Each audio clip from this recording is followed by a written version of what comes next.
emails often from Jason Economou, our Government Affairs Director. That's right.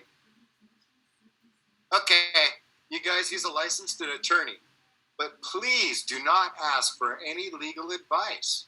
Thank you.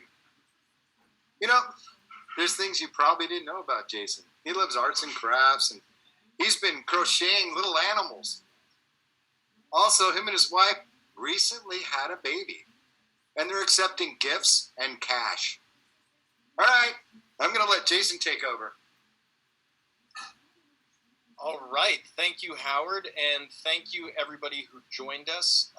Just so everybody knows, I'm going to be lifting the audio off of this session and releasing it as a podcast episode. So links from that will be available that you can share with people. Also, I believe we are going to try and get this recording out hopefully by Monday. So you can share it there. I'm super excited that we scheduled this when we did, because there is big news regarding the TVR Phase Out bill. And I'll get to that, but I'm going to need everybody to promise me that you are going to participate in our upcoming call for action on this issue, which will be launching on Sunday. And also, you can go ahead and email your council members before then. I'll provide information on how to do that and what to say when we get towards the end of this meeting. For now, let me go ahead and start sharing my screen with everybody. Okay, I think we can all see that. Can you see my PowerPoint presentation? Yes. Yes, outstanding. All right, so the topic for today, if you didn't know, is the TVR Phase Out proposal. During this presentation, we're going to go over a brief history of Minatoya. You know, what is the Minatoya list? Where does this term come from? Then we're going to get into the TVR Phase Out bill that is actually going to be going before the Planning and Sustainable Land Use Committee as a matter for referral to the planning commissions on Wednesday, November 3rd. Now, I know in my updates and Thursday things, I've been telling everybody that it's probably not going to go before the council until December 2nd, but shocking to find out that politicians aren't always forthright and honest with me, and so it actually is coming before the council for referral to the planning commissions on November 3rd, which is Wednesday of next week at 9 a.m. So we'll be discussing that bill, and then we'll get into other phase-out proposals that are being thrown around and what to expect next. All right, so a brief history of Minatoya. I'm going to condense several decades worth of history and information into hopefully a relatively short period of time for you all, even though I think we're slated for like 2 hours, planning on getting this done within an hour. So back in 1989, the Maui County Council, actually, let me start before that. Prior to 1989, in the 60s and 70s and 80s, and particularly in the 80s, there was a large number of condominium properties built primarily using money from offshore investors. As my predecessor, Dave DeLeon, pointed out in his past blog posts, which are where I got a lot of my information, back in the 80s, the Japanese yen skyrocketed in value, and that led to a lot of development that was really supported by offshore Japanese investments. But really, it was a whole bunch of groups, Americans, Canadians, whoever you can think of. They realized that tourism on Maui is a golden goose, so to speak. We talk about that a lot. And there was this proliferation of condominiums that were built and intended to be used as transient vacation rentals. Well, you know, history kind of repeats itself, and much like there's a lot of pushback regarding TVRs now and transients now, there was pushback in the 1980s. And in 1989, the Maui County Council passed a law that sought to terminate TVR use, transient vacation rental use, in these apartment zoned properties. Now, that law ultimately failed because the council's attorneys, Corporation Counsel, they missed a piece of the Maui County Code that conflicted with the legislation that they attempted to pass in 1989. So in 1991, the county council adopted a revised ordinance, which did it met the legal requirements for getting into the Maui County Code, and ostensibly it was intended to ban TVR use in the apartment zoning districts. But the county never really enforced on it, at least not until around 2001, when Mayor Kimo Apana was the mayor of Maui County. And at that time, they attempted enforcement action against TVRs in the apartment zoning districts. This obviously upset a lot of property owners. People made investments, people had reservations, all the reasons why people would be upset today, they were upset in 2001. So Mayor Kimo Apana saw that the property owners were not happy about it, and he tasked Deputy Corporation Counsel Richard Minatoya to come up with a legal opinion addressing the legality of enforcement of a TVR ban against these properties that had been practicing transient vacation rental use in some instances for several decades. The recording has stopped. That is where we get the term Minatoya from. I just heard that the recording has stopped. Can we go ahead and get that recording started again so that we can make this available? Yeah. Let me try. Hold on. I think it's because Hana logged off. But I will look into it. Sorry. All right. In the meantime, let me just say that we will be providing access to this PowerPoint. I'll provide everybody with a link in the chat box when I'm done with my presentation. And we'll also go ahead and probably link it in Thursday Things or on Paragon. Let me, I don't want to start up again until we get the recording started again. So I'll just hit record to the cloud. This meeting is being recorded. All right. Recording is back in progress. Where was I? Deputy Corporation Counsel Richard Minatoya drafted a legal opinion. This is known as the Minatoya Opinion.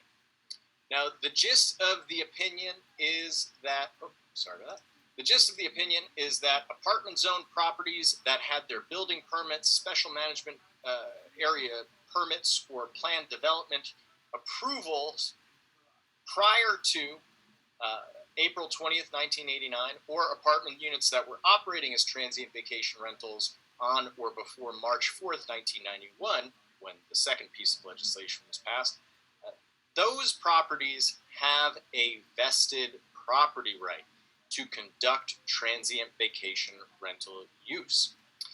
Now, that's pretty straightforward, and that did the trick as far as protecting people's property rights for a little while. But once again, my predecessor, Dave DeLeon, was a very wise man, and he had quite a bit of forethought, and he recognized that a legal opinion drafted by one county attorney would not likely be enough to preserve this property right to conduct transient vacation rental use in perpetuity.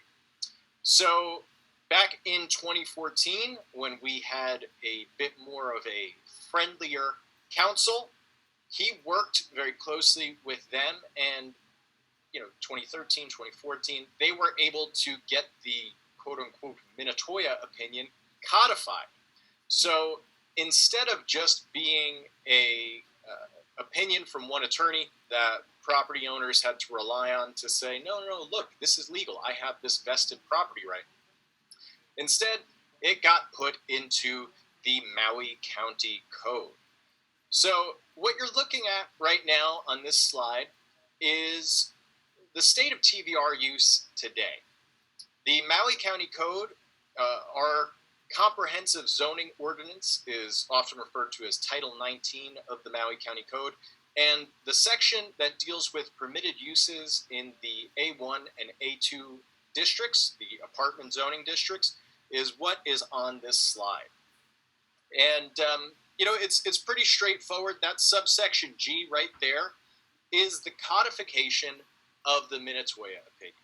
It outlines that if it was a lawfully existing building, or if it had its approvals prior to 1989, and if it was conducting TVR use historically, then these properties have a vested property right. Now, since the codification of Minatoya in 2014, there have been a couple of modifications to this section of the Maui County Code. So what I mean by that is, before, the language on the initial codification was much broader. And since then, the county has narrowed it down to really just identify those properties that historically were constructed as TVRs and used as TVRs. And the county has identified roughly 7,302 units across about 104 different condominium projects that have this vested right to conduct this use. This number is based on a list that is maintained by the Department of Planning, often referred to as the Minatoya list. Now, we're here today because there's a couple of legislative proposals that seek to remove TVR use as a permitted use for these 7,300 properties that historically have had this property right to conduct TVR use. I really want to highlight the fact that when we're talking about transient vacation rental use in these 7,300 properties, this is not some non-conforming use that's allowed. This is not a use that requires any sort of discretionary permits or licensing process. This is an explicitly permitted use under Maui County's comprehensive zoning ordinance. So this is just like how residential use is permitted in the apartment zoning district. So is TVR use for this subset of properties. So whenever the county talks about non-conforming uses, we really want to push them on what they mean by that. Because in the legislation that codified Minatoya and the legislation that has modified this section of the code since then, the legislation has all stated that TVR use is expressly permitted. So we'll get into that a bit more momentarily. But you guys are all here, I think, primarily to talk about the TVR Phase Out bill. There was recently a legislative proposal put forth by Councilmember Tamara Paulton to phase out transient vacation rental use in the apartment zoning district. This slide right here is the justification for the legislation. And I highlighted this section because it explains, the purpose of this ordinance is to amend the comprehensive zoning ordinance by phasing out transient accommodations in the apartment district to create long-term affordable housing opportunities for residents, as recommended in the 2021 Maui County Comprehensive Affordable Housing Plan. Buildings with the apartment districts are intended to provide high-density housing on a long-term residential basis, according to Chapter 19.12 Maui County Code. This ordinance furthers that objective by making more units available for residential use. So keep that in mind, that justification. They think that this, or they're saying that this will create long-term affordable housing opportunities for our residents, and that the Maui County Comprehensive Affordable Housing Plan is what calls for this. Now, how will the bill work? It's actually a remarkably straightforward bill. It takes the existing language of the code, that subsection G of section 19.12.020, and it adds just this small statement towards the end. So when you're looking at legislation, it's important to note that the stuff that is underlined is stuff that is being added to the code. And when things are in brackets, that is the stuff that is being removed from the Maui County Code. In this instance, they are adding something to the code. And it's that statement that says, until the date after December 21st on which the property is first sold or transferred. So let's take it from the beginning. Transient vacation rentals in buildings and structures meeting all of the following criteria until the date after December 31st, 2021, on which the property is first sold or transferred.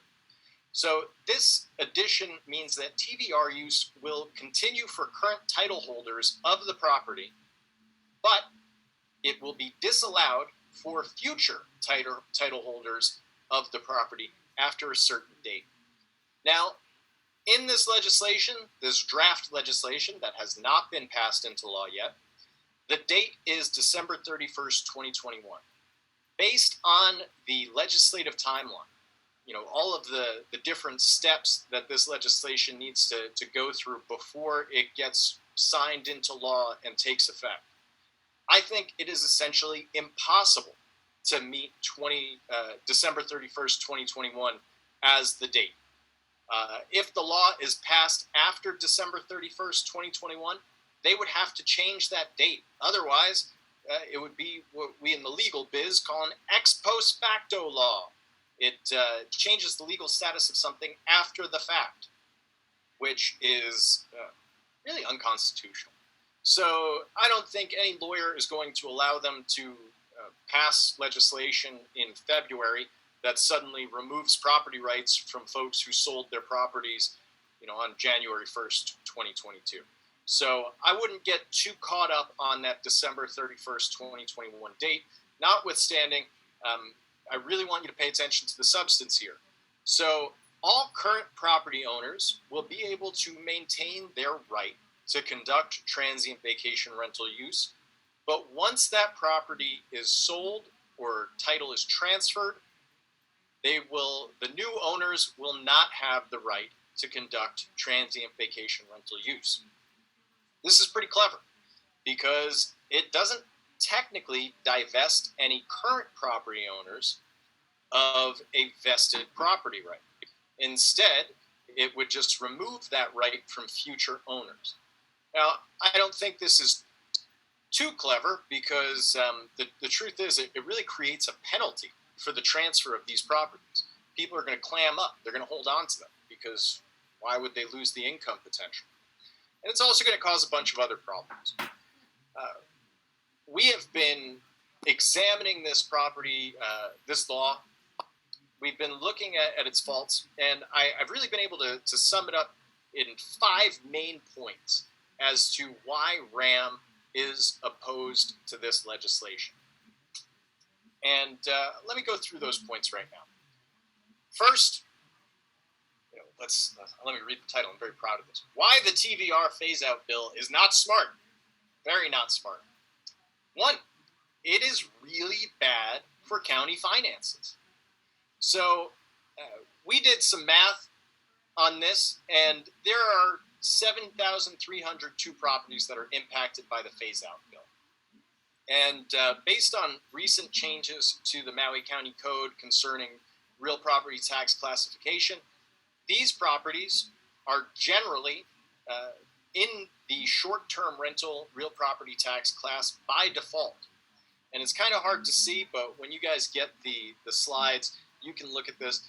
This down here, it's the statistics from the real property tax department concerning income and revenue for the short-term rental property tax class. Now, the short-term rental property tax class is expected to produce upwards of $137.9 million in revenue in the fiscal year 2022. That is just from about 11,800 units, really 11,799 units or properties that are in that classification. So if you do some basic back-of-the-envelope math, you find out that the average being paid to the county in real property taxes by these units is about $10,240 per unit. That represents, if we look at 10,240 times the 7,300 units that would be impacted by this bill, we're talking about $74 million, upwards of $74 million in annual revenue that will be lost by the time all of these properties transfer in title. So to put that into perspective, Maui County's overall budget last year was something like $850 million. So this $74,781,364 that these 7,300 properties represent, that's roughly 8.7% of the county's entire operating budget. That is 2.5 times the amount that is generated by the entire hotel and resort real property tax class. The hotels and resorts only provide $26 million in revenue to this county.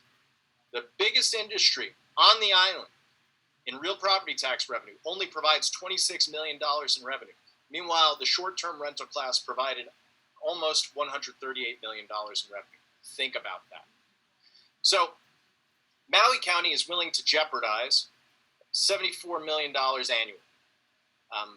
Just last week, on October 21st, 2021, the Director of Finance, Scott Teruya, gave testimony, he was a resource person for the Planning and Sustainable Land Use Committee on a piece of legislation related to registration numbers for these TVRs. And Director Teruya made the statement that a phase out of these TVRs might cause approximately $23 million in lost revenue annually until it's fully implemented, at which point it'll be that loss of $74 million.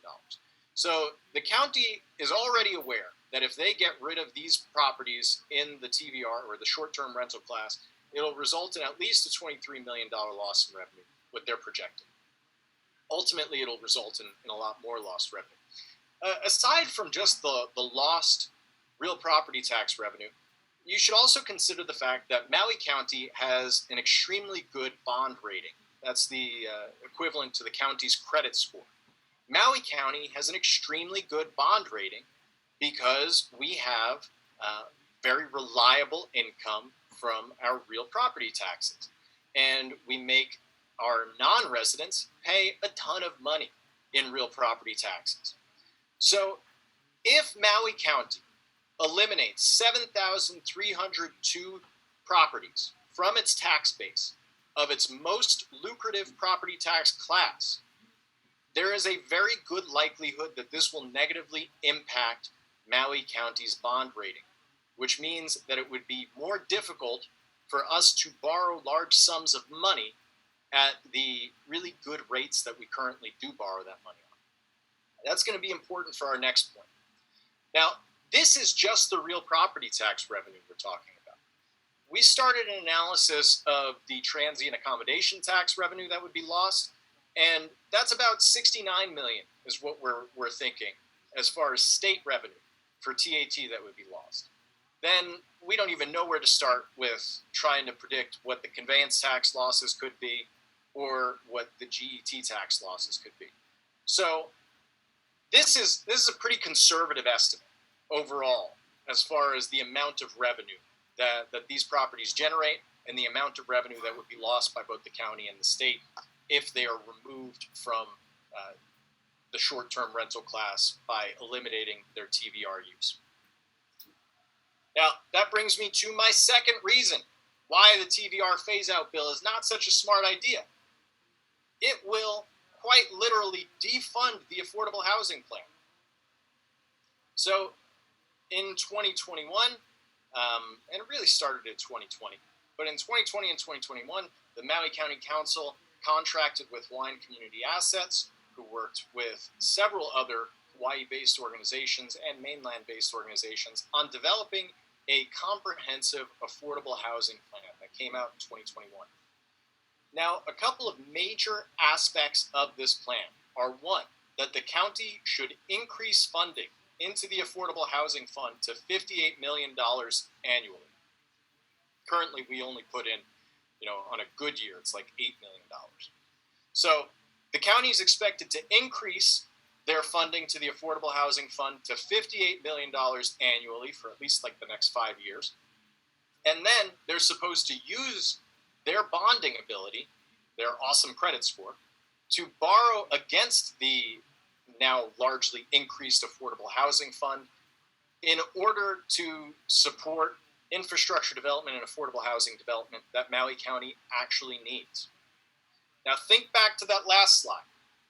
If the county implements a TVR phase out that would cause a $23 million loss in revenue per year and ultimately results in a $74 million loss in revenue, it would be virtually impossible for the county to maintain its current level of support that it gives to the community.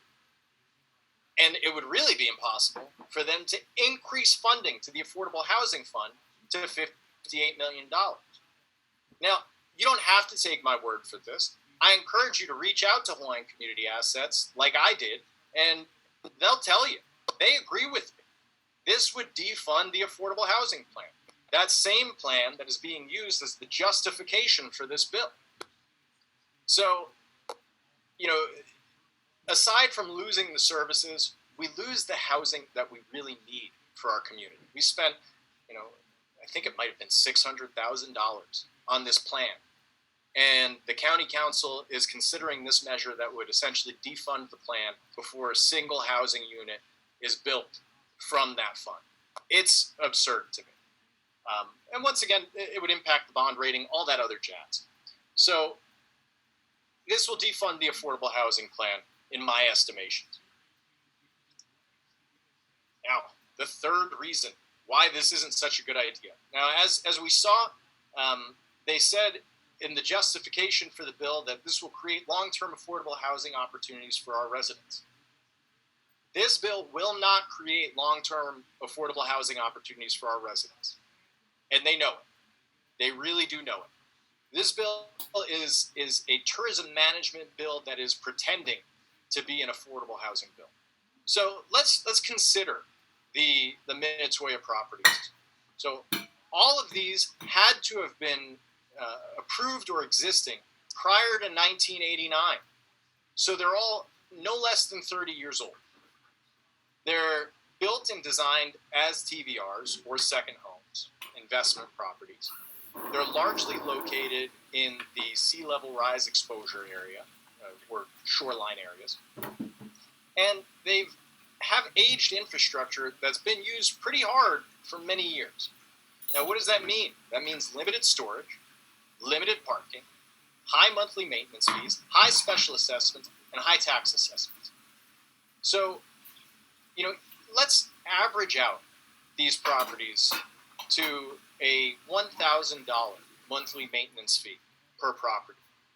I spoke to a mortgage professional, and that adds, let's see where it is, that would add approximately $237,000 to the amount that would need to be borrowed for a mortgage on these properties. Now let's go ahead and undervalue these properties and say that they're an average of $500,000 in value.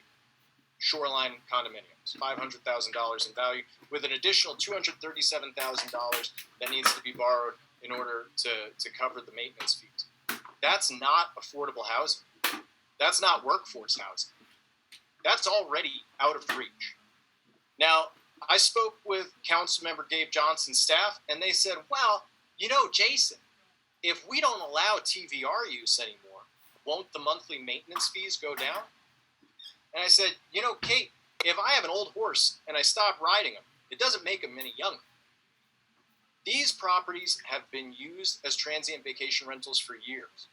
They have aging infrastructure, and they're in the areas that are most susceptible to the elements and climate change.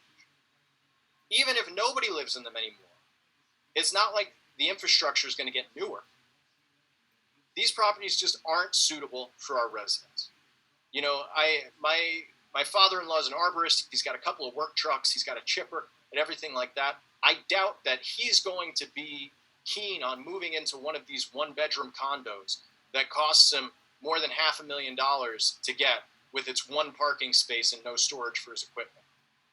I think that's true of a lot of our working class families on Maui that are really in dire need of housing. But, Maui Tomorrow, they like the idea. They support it. So I guess we got to pretend that it's a good idea, or at least, the folks on the county council have to pretend like it's a good idea. So aside from the fact that these properties aren't really ideal for long-term residential use, you also have to ask yourself about the policy of sticking residents in aging condominiums that they likely won't be able to afford the high maintenance costs in the upcoming years that are also in the sea level rise exposure area. We as a nation and as an industry learned a hard lesson recently with that Miami condo collapse. If you look at the New York Times coverage of the condominium collapse that occurred in Miami and took, a lot of lives, you'll find out that they had engineering reports that showed them that they needed to do major infrastructure updates in order to keep those properties safe. But the residents just kept on deferring the maintenance. And they deferred until it was way too late. And if you stick our residents in those properties thinking that they're going to be affordable or long-term housing, that's just bad policy.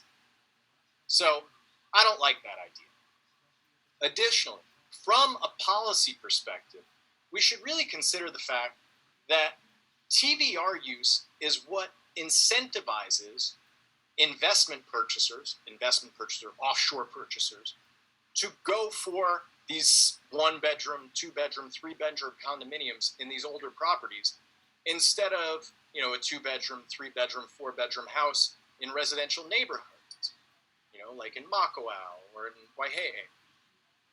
If the permitted uses are essentially the same between a 4-bedroom house in Waihehe and a 1-bedroom condominium in an older building in Kihei, where they have super high property taxes and high monthly maintenance fees. Well, an investment purchaser is going to say, well, I might as well buy that, 3-bedroom, 4-bedroom house in Waihehe or Makawao and not have to pay the monthly maintenance fees, have lower property taxes, be, pretty much just as close to the ocean. And I got plenty of space. Now, those are properties that are traditionally residential for our residents. They're traditionally ideal for our local families. And this housing crisis is because our local families are already having a hard time competing against investment purchasers. So I don't think it's very smart to basically, have comparable prices and the same permitted uses between these condominiums that aren't ideal for our residents and the housing that is ideal for our residents. Because the investment purchasers, what do they care, right? They'll go for the bigger house.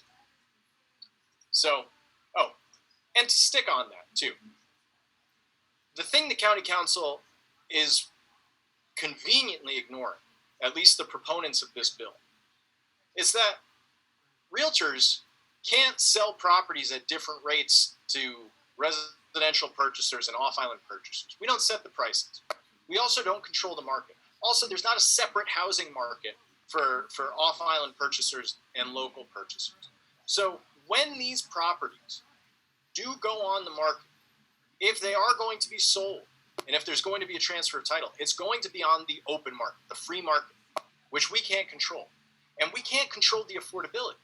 So if you look at the comparable rates of units that can conduct TVR use and units that can't, even if they can't conduct TVR use, these condominiums are still going to be high priced, high value. And they're still going to be sought after by every Tom, Dick, and Harry that's looking to own a piece of Maui now. So I don't know where they get off thinking that this is going to be affordable housing.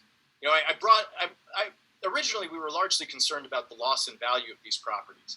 And Albert Perez, who works for Maui Tomorrow, he told me, well, that's ridiculous, Jason, because there's a project in Wailea where half of it can conduct TVR use and the other half is long-term only. And the half that's long-term only is actually more expensive than the half that can do TVR use. And I said to him, Albert, isn't that evidence that this bill will actually make it harder for our residents to afford those units?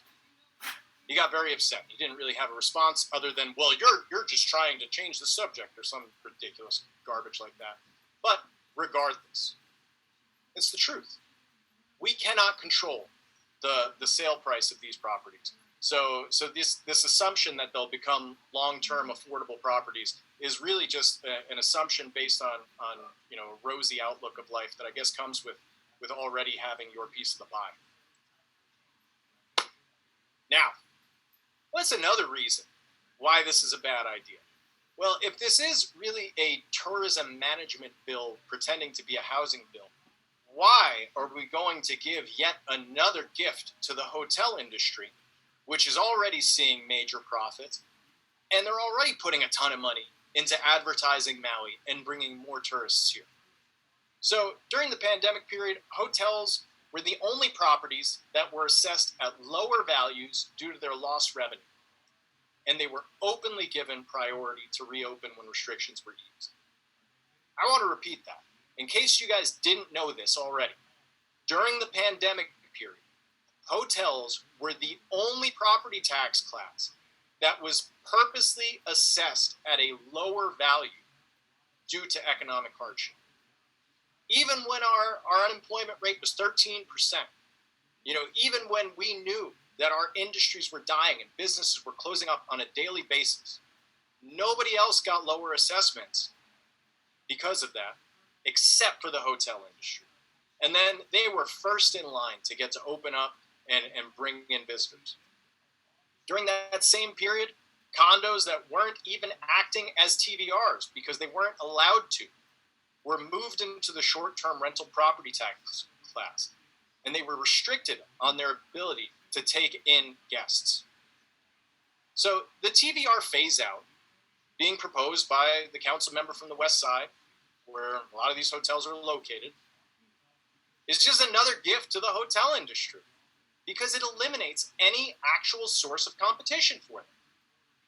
I mean, keeping the short-term rental homes, the B&B homes, and the TVRs closed during the pandemic while allowing the hotels to take guests, arguably, that's kind of, putting your finger on the scale for the hotel industry. It's helping them. It's showing favoritism.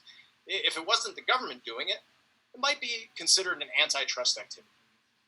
And now, in one fell swoop, the county council is looking to eliminate any competition for them, while also consistently reducing the number of STRH permits and B&B permits. So, this council pretends like it really is hard on the hotels, but they're not. And this is evidence of that. And our fifth point. So why the TVR phase-out bill is not smart? I don't even know if this bill is lawful. So this bill is based on the authority that is granted to the counties by Hawaii Revised Statute 46-4. So I've highlighted this relevant language, and it allows the counties, says, provided that zoning ordinance may provide for elimination of non-conforming uses as the uses are discontinued, or for the amortization or phasing out of non-conforming uses or signs over a reasonable period of time in commercial, industrial, resort, and apartment zoned areas only. In no event shall such amortization or phasing out of the non-conforming uses apply to an existing building or premises used for residential use, single family or duplex, or agricultural use. So the county has the authority to eliminate non-conforming uses in the apartment zoning district. But as I talked about at the beginning of this presentation, some 40 minutes ago, this is an expressly permitted use. Not by permit, but by the language of the comprehensive zoning ordinance. This is a use that has been conducted by thousands of properties, thousands of different units, thousands of different property owners across over 100 different condominium projects over the course of decades, several decades. So tell me, how is this a non-conforming use? I just don't see it. So I think the county is definitely going to see some challenges as to their authority to do this. And then we also need to consider the fact that a lot of people consider this a property right. And there's this question of, do the property rights stay with the owner or do they transfer with the title? You have a property that you can do X, Y, and Z in, but the next owner can only do X and Y in there. Does that impact the value of the property? Will that impact the ability of people to get a mortgage on these properties? There's all sorts of questions that I honestly don't have the answer to. And I don't think Maui County has the answer to it. But I have a feeling that people will exercise their right to litigate this matter, and it will take a lot of time and money to get to those answers. And just in case you didn't know, all that money, it's your tax dollars. So keep that in mind. Now, what we can expect moving forward. There is another piece of legislation that has been getting circulated via email. I don't know if it's actually a matter of public record yet. I haven't found it on any of the county's websites, but I did have a very nice person email me a draft of legislation that is being proposed by Councilmember Keani Rollins Fernandez. So this bill would also apply to TVRs in the apartment zoning districts, and it modifies the same section of the code, but this time instead of adding language over subsection G right over here, it adds this little bullet point down here in section 4. So what this bill would do is it would allow for TVR use to continue, but only in the sea level rise exposure area. It would eliminate TVR use for everybody outside of that 3.2 foot sea level rise exposure area in January of 2023. So when I put this PowerPoint together, I was informed that this bill might actually be the one that moves forward before Councilmember Tamara-Paulton's bill. But based on the agenda for the Planning and Sustainable Land Use Committee that I just saw for their Wednesday, November 3rd meeting, it looks like Councilmember Paulton's bill won out, and that's going to be moving forward first. Notwithstanding, I think we can expect to see this bill getting some traction at the same time. And it'll be one of these questions of, which bill is more palatable to the general public and the voters. This is a really interesting bill because it takes all of my concerns about the policy of sticking residents in the sea level rise exposure area and all of my arguments about these properties not really being suitable for long-term residential use. And Council Vice Chair Rollins Fernandez, with this bill, she kind of says, okay, well, let's take those arguments off the table. Don't worry about it. They can continue to do TVR use. It won't have as huge an impact on revenue. We can, in fact, we'll even tax them more. It'll be great. So all of your concerns are taken care of. And we'll just eliminate TVR use in the buildings that are away from the shoreline, that might be more suitable for long-term residential use. And from a logical standpoint, I think that's great. I think this bill is arguably a little bit better than Tamara Paulton's version of the legislation. However, this bill has its own problems. So part of the problem with this bill is that it divests people of a vested property right. So whether you sell the property or not, if you are holding title and you have been conducting transient vacation rentals in your unit for decades, suddenly in January 2023, depending on where you fall on a digital map that was constructed by some scientists, you might lose your property right. That's a pretty novel idea. I don't know if any legislation has really done that in the past, and I expect it's going to generate some legal challenges. Additionally, it treats property owners and their rights differently based on where they fall on this map. So not only is it divesting some property owners, but it's also treating people differently under the law. And I think that, Tamara Paulton's bill might actually withstand judicial scrutiny a little bit better than Keani Rollins Fernandez's bill, though Keani's bill arguably makes more sense, because I sure as heck don't want my kid living in one of those, old single bedroom TVR condos down by the ocean when he has his first job for the hotel industry, since that's the only industry that's getting supported these days. Just something to think about. And quite honestly, I expect more legislation to come forward. I've been with RAM in November, it'll be 3 years. And this is the issue that I have spent the most time on. And I think if you talk to Lawrence Carnicelli, who was the government affairs director before me, or Dave DeLeon, who was the government affairs director before him, they'll tell you the same thing. This issue of these, Minatoya properties has been the issue that we constantly have to deal with. And quite frankly, I just don't get it. This is a limited universe of 7,300 properties that eventually will age out. I mean, in fact, when Tamara Paulton was running for office and they asked her, what are you going to do about the condos that are by the shoreline that might fall into the ocean? Her response was, let them fall into the ocean during the speed candidating that RAM held. Meanwhile, now her response is, we're going to put residents in. I just don't get it. But it's going to keep on coming up. So what to expect from RAM next? So what we've been doing is we've been coalition building. The Maui Vacation Rental Association, if you are not getting their emails, go ahead and sign up for their emails. Jen Russo is on top of this stuff because, their association deals with vacation rentals. And she's just a great source of information. She's always on top of it with the updates.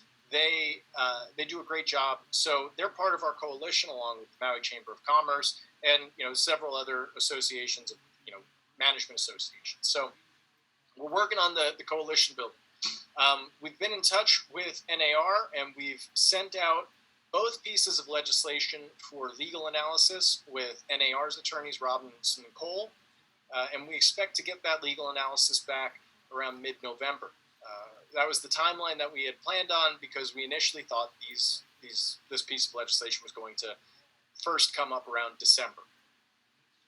We've been doing outreach with our county council members and with the mayor.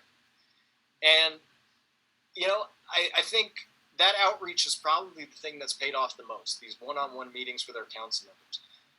A lot of our council members, I would say maybe a slight majority, 5 of our council members, probably won't support this legislation because they recognize just how bad it is for the county's economy. Notwithstanding, 2022 is an election year. Our council members have to worry about getting reelected.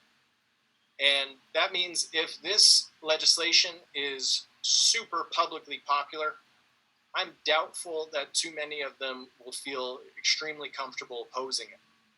So we need you guys, and this is part of our next point, member outreach.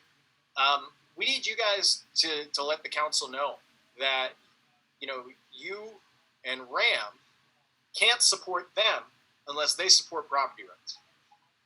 This TVR phase out is just a dumb idea. It's just to please a small contingent of folks that are just angry that we got tourists back, and they don't understand that, by virtue of being one of the 50 United States, we can't just close the borders.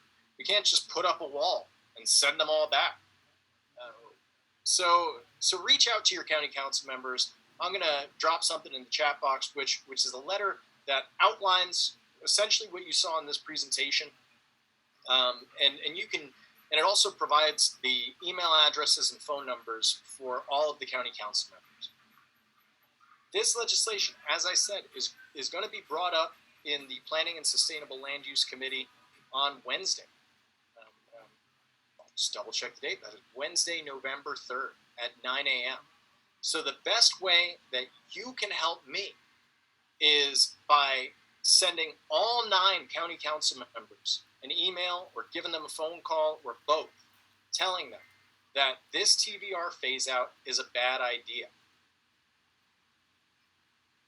Also, what you can do is you can go ahead and sign up for Realtor Party mobile alerts, because on Sunday and Monday, I'm going to be sending out text messages using our call for action system to allow people to just do that one-click testimony, and that'll get to all of the council members as well.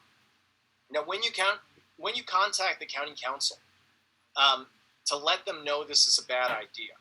If you're gonna, if you can only talk to a few people, talk to the folks who definitely are in support of this right now. That's Council Vice Chair County Rollins Fernandez. These are hyperlinks, by the way, that are underlined. So you can click on those, and that'll be their email address. So Keani, Tamar Paulton, who's the West Side member, Shane Sinensi, who's the HANA member, and Gabe Johnson, who's the Lanai member. These are the 4 council members that are most likely in strong support of this legislation, but really contact all of them, because we want to make it clear. RAM does not like this legislation, and we cannot support folks who support an idea that would eliminate property rights, devastate county revenue, jeopardize the county's bond rating, and not do a gosh darned thing to actually create any affordable housing for our residents. All right, so I think that's about it. And there's Curious George, because he's curious. So does anybody have any questions? I saw I've been kind of ignoring the chat box and the Q&A box just because it's very distracting while I'm trying to Jason, I think what they want me to do is Howard Dennett said, is to go ahead and pick the questions. Then there's only one person reading questions and you responding. Okay, excellent. I'm going to stop sharing my screen. This way you can just see my beautiful mug.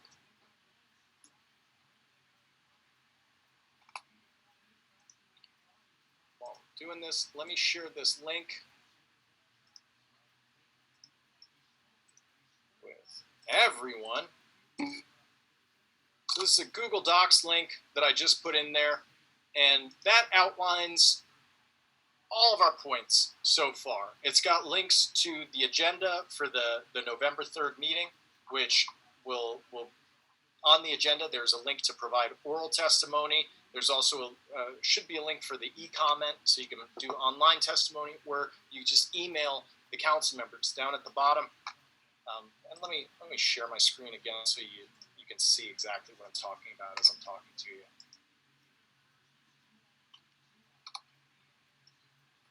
So this is the document that I just put out to you guys. And this is our letter to members. And it's pretty similar to what you're going to see when our call for action goes up if you sign up for those Realtor Party mobile alerts. And it outlines everything that I've told you today. The economic benefits of these properties far outweigh any negative impact that they have on our community. That if you eliminate these properties, you're going to be defunding the comprehensive affordable housing plan.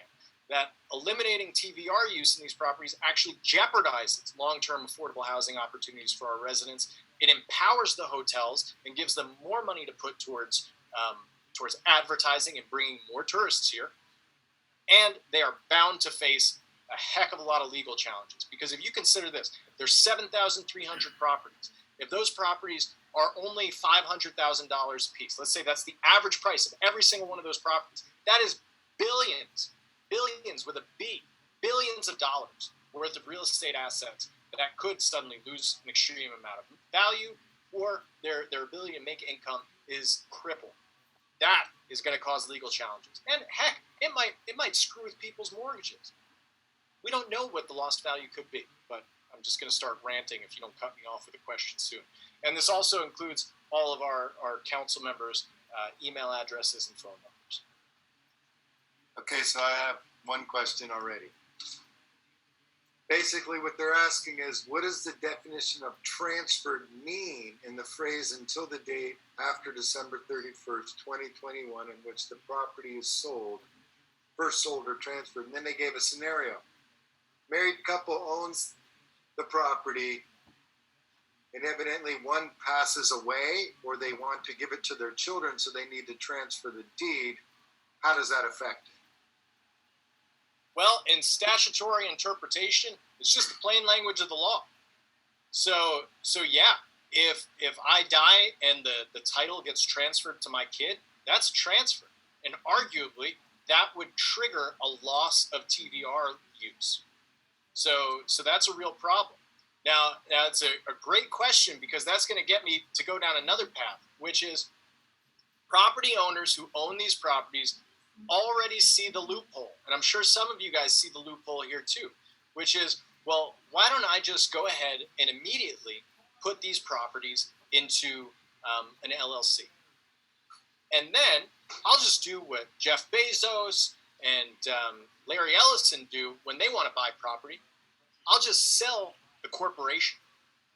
And then, rather than it being a real estate transaction that we can get conveyance tax off of, it's going to be a securities transaction. So we're going to cut out the realtors, we're going to cut out the conveyance tax, and it's just going to be one of the items that's owned by the company, and it's the company that gets sold. How is that going to screw us up financially? I don't know. Probably pretty bad. Something to keep in mind.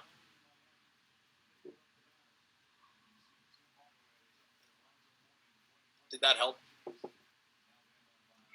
Yes. The next question is, isn't there a common law doctrine that says that there are limits on the revocation of existing rights in properties? You repeat that? They're basically asking if there is some common law doctrine that says that there are limits on the ability to change rights in properties. Yeah, but I'm not prepared to talk about that. I didn't do that level of legal research for this. Sorry. Not just going to make up an answer. I learned my lesson with that one. Somebody wants to know, can we share this presentation with owners in different complexes? I mean, they want to know, can we share this information with the public? Yes, absolutely. I'm going to make this available as a podcast. We're going to make it available as a video. My notes, that letter that I just gave you, we've already had a lot of folks who are passing around the updates that I've been providing for Thursday things as part of their outreach. So go ahead and share it. And also, I've been doing meetings with property owners. So if you know somebody who's the president of an association, tell them.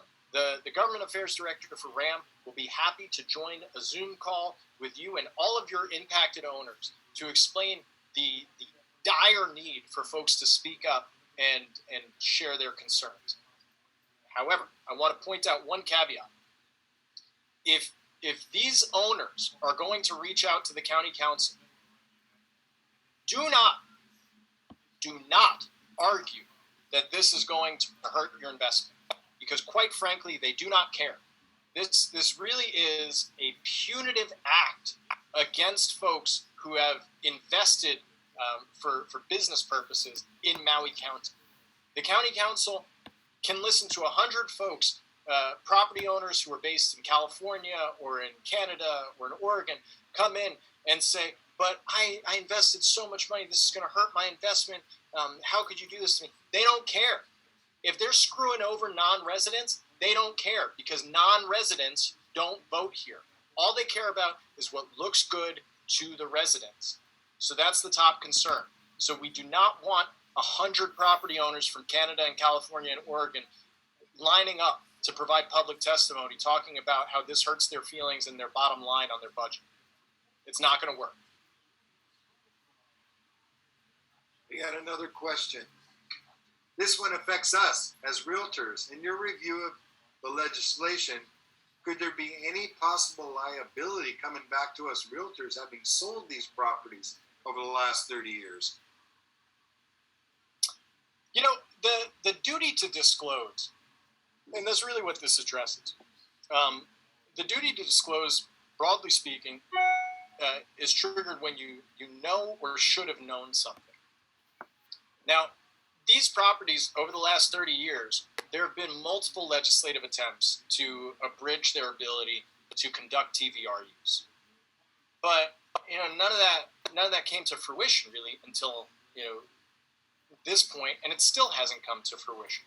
So we don't know. When there's a property transaction, all we know is the current state of the law. And I know from a personal standpoint, if I was buying one of these units and my realtor knew that there were legislative proposals that could impact my rights, I would probably want to know about that. But I haven't done an analysis, or we haven't paid an attorney to do an analysis saying that this needs to trigger the duty to disclose, because nothing's known. And a good example of this is with Bill 10. If you guys pay attention to Thursday things or what I'm up to, you'll know that in 2020, I think it was 2021. Bill 10 was still 2021. Bill 10 was a bill that would have changed Chapter 2.96 of the Maui County Code. It would have impacted affordable housing approvals for Maui County. And that was one of those bills that actually passed the Maui County Council. And we thought that it was going to get signed into the law. And Mayor Victorino wasn't telling anybody whether he was going to veto it or not. And ultimately, he vetoed it. And then the council did not override the mayor's veto. And it didn't go into law.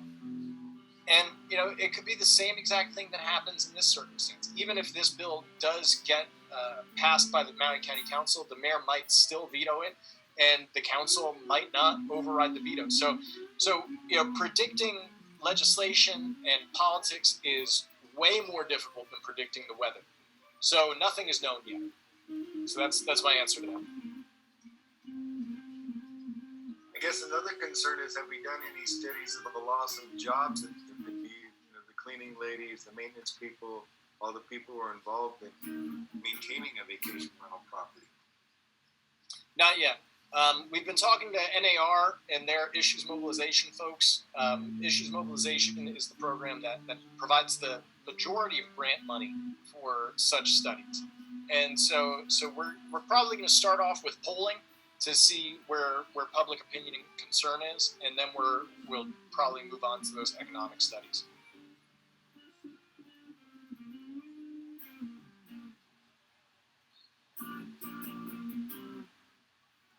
Do we have any more questions? Might want to check the chat box. I see a bunch of...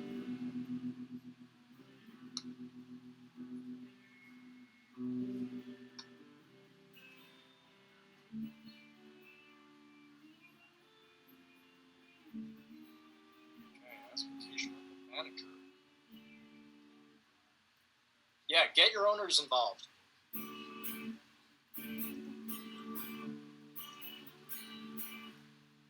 Lynette's right. This is another reason to invest in RPAC.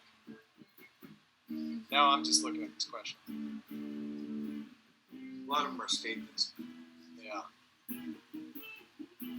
How best to get property owners involved? Have them reach out to all the county council members and tell them that this is a stupid idea.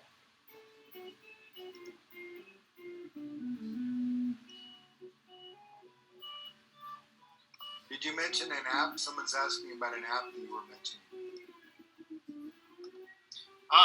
You're probably thinking of the Realtor Party mobile alerts. So I want everybody to take out your cell phone, and I want you to text the word realtors.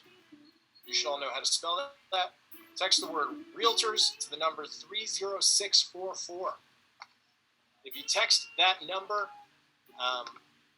then you will be signed up for our Realtor Party mobile alerts. That's when we do a call for action. That'll all go out to you. We can find the drive link for this presentation as well. I'll put that in the chat box so you guys get it before everybody else. There was another question I think we overlooked, and some people are concerned that there are properties that are on the Minatoya list that are not necessarily zoned apartment. And how does that affect everything?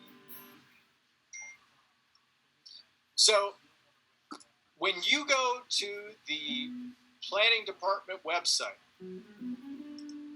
if you go to the Maui County Department of Planning website, just Google Maui County Planning Department. On their page, if you go about halfway down, there's a section that says Hot Topics, much like this. And the last link on there is the short-term occupancy list. And if you click on that link, I'm going to drop that link into the chat box.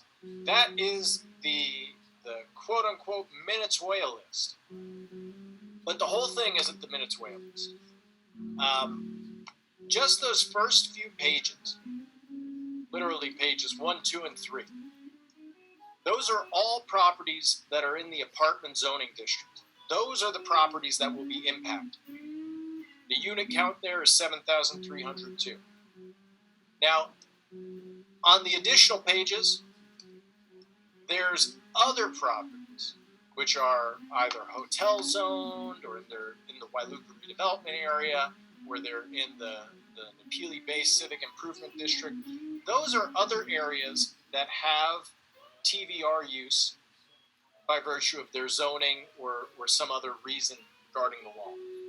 But this legislation right now only modifies the permitted uses for the apartment zoning districts. So if you're concerned about a property that is zoned hotel, this legislation won't impact hotel zone properties. If you're concerned about a property that's, zoned in the Napili Bay Civic Improvement District, this legislation doesn't deal with that. This legislation specifically deals with apartment zoned properties.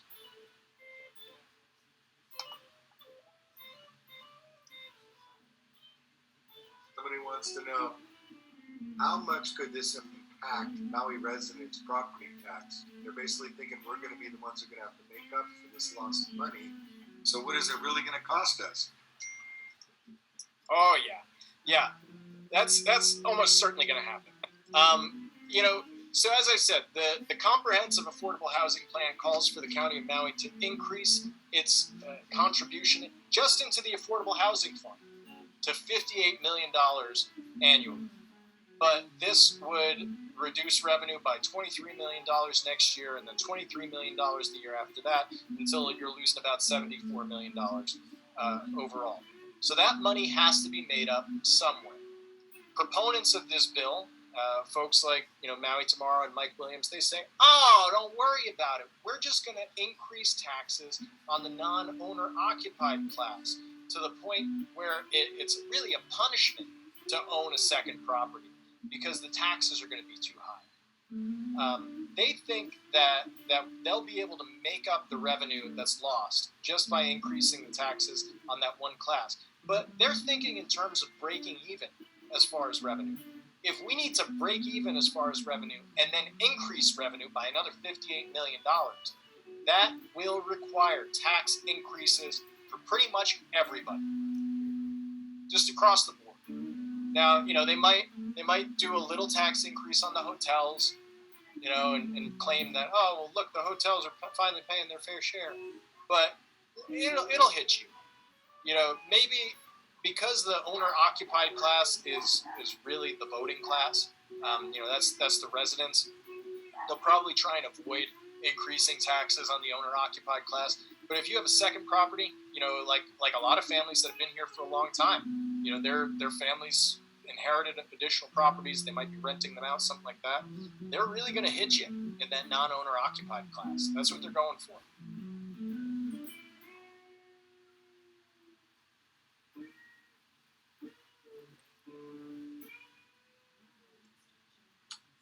Somebody wants to know, what about all the investors that have purchased in the last few years that are non-owner occupied but are not paying their share of property taxes?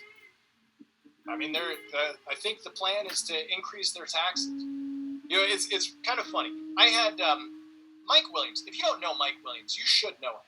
He's the treasurer for the super PAC that is behind the Ohana Coalition. He's also the president of Maui Tomorrow. He's also the chair of the Cost of Government Commission. And he's also one of the main supporters of this bill. And he got in touch with me and he said, all of my arguments are unfounded, even though they're all based on public record and real property tax statistics and statements made by the director of finance for Maui County. Still, he claims that they're unfounded. But this non-elected official who seems to have the inside track on all the legislative updates, he has promised me that we're going to increase taxes on the non-owner occupied class, and that'll cover everything. Now, to me, that has no evidence to support it. We haven't seen that increase yet, so that seems unfounded. And this is the same organization that claimed that this legislative move will somehow create 10,000 new long-term units, even though it only impacts 7,000 units, and only 6,000 of these units are estimated to be conducting transient vacation rentals. Yet somehow my arguments are unfounded. This is the type of garbage we're dealing with. We're making logical arguments here, folks, but realtors are seen as the bad guys. Transient vacation rentals are seen as a blight on our economy. Meanwhile, it's the tax class that's funding a lot of the services that this county provides to its residents. So yeah, there's a lot of claims that, the non-owner occupied class, they'll get taxed more and that'll cover it all. Or, the infrastructure plan will provide federal funding and that'll cover it all. That is all the unfounded stuff. This is real. This will impact revenue in a negative way. All right, what other questions do we have? I guess people are concerned about what's going to happen to the long-term rents. They're basically thinking they're probably going to go up to offset some of these increased taxes. You are thinking logically. That is exactly what you can expect. The supporters of this bill, prior to this, Councilmember County Rollins Fernandez had proposed legislation that created a long-term rental property tax classification and a long-term rental property tax exemption. That legislation passed, and we support the creation of both of those things. However, in order to qualify for that, you have to lease your property to the same individual for 12 months or more. So the folks who are supporting this TVR phase out, they say, if you have a rental property, you can apply to be in the long-term rental property tax class, and then you got nothing to worry about. You'll have a lower tax rate, you'll get a break on your tax assessment, and everybody will be happy. And then we'll really just be able to pinpoint all the folks in the non-owner occupied class. I don't think that's how it's going to work. We were owner occupied, and it took us a couple of years to switch into the owner occupied class just because we didn't realize that we had to. People aren't on top of their real property tax assessments and their classifications like realtors are. This is your business. You pay attention to these things. But your average property owner who has a second property and they're renting it out, I really don't think that a lot of them are even aware that there's a long-term rental property tax class. Additionally, if they are aware of it, they probably like having the ability to do 6-month leases instead of 12-month leases. And I think a lot of them are hesitant to move into the long-term rental property tax class because, one, they haven't seen what that tax rate is going to be, and two, they don't want to be stuck having 12-month leases. So I think definitely, at least for the first couple of years, people are going to increase rents to offset the cost of the higher property taxes for the non-owner occupied class. And anybody that doesn't agree with that, they're probably not really paying attention to the rental market. And quite frankly, even if they're not planning on offsetting the costs of the real property tax, rents have just been going up. It's just this natural progression. So rents are going to keep on going up. And then if you slam landlords with more taxes, that's just going to really make them increase their rents. That's my opinion.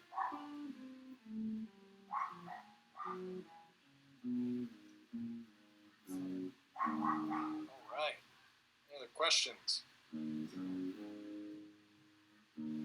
I guess they're wondering how they could change it to owner-occupied when the complex is currently zoned to allow short-term rentals. Oh, you can apply for owner occupied. If you're owner occupied, even if your complex allows short term rentals, then you could still qualify for the owner occupied exemption and tax class. That's a form. Go to the Real Property Tax website. Just Google Maui County Real Property Tax Office, and it'll take you to the forms.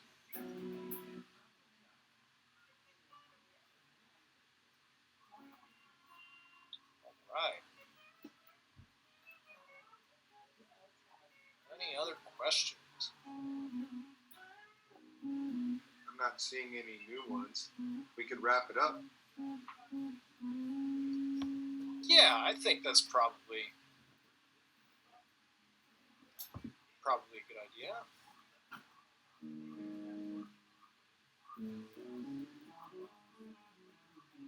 Yeah, I'm getting in the chat box. There's a bunch of stuff about Minatoya Yacht Marina. That's a whole different can of worms that I'm not going to get into. But yeah, that's an issue. Any other questions?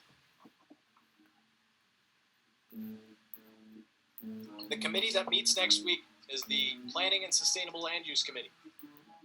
They're the folks that you want to pay attention to. I'm going to go ahead and drop a link to that agenda in the chat box. That is likely to be a very lively and interesting meeting because they're also going to be looking at a moratorium on new transient accommodations on Maui. You don't have to be psychic to realize that there is a huge, huge backlash against tourists, against transient accommodations, and that's the direction that we're going in here. So expect to see more of this in the future. What was Tammy's question? People asking about that. I don't see it.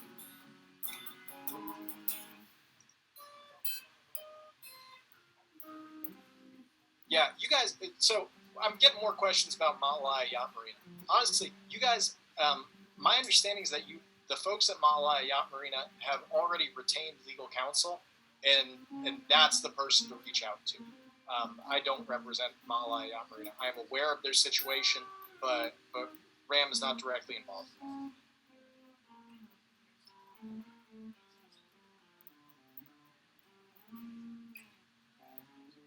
All right, how are the non-apartment properties on page 5 and 6 of the TVR Minatoya list affected? Why are they on the list? They are on the list because they are short-term occupancy properties where it is lawful to do short-term occupancy. But they are not zoned A1 or A2. This legislation only impacts properties that are zoned A1 or A2. All right. I think that about covers all of the fresh questions. If there's nothing else, Howard, I'll let you decide when we call this. I think we're there. Thank you very much, Jason. Awesome. Thank you all for attending. And yeah, this was a blast. Thanks for listening to me rant for like an hour and a half. Happy Aloha Friday, everybody.